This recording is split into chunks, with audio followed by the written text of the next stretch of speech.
Il vino appeso è un miracolo, è un prodotto che è nato dalla passione per i salumi, la passione dei miei antenati del vino.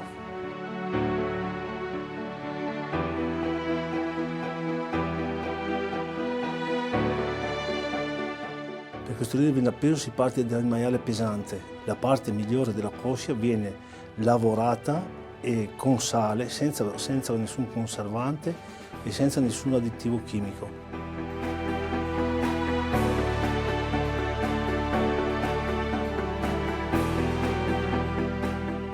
Praticamente è il taglio del culatello che viene lavorato e insaccato, salato, viene insaccato in vescica e poi stagionato in cantina per 18, 20 o 24 mesi.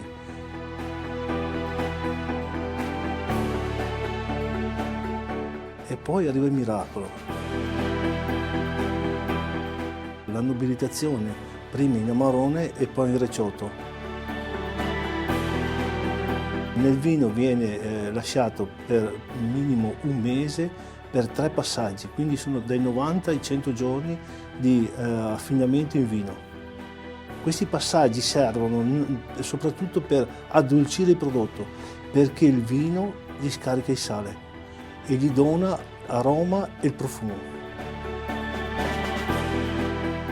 Quando si assaggia una fetta di vino appeso è l'esultanza e la lentezza, perché questo stagionarsi, questo affinarsi o nobilitarsi nel vino gli dà caratteristica di una cosa che non si è mai provato.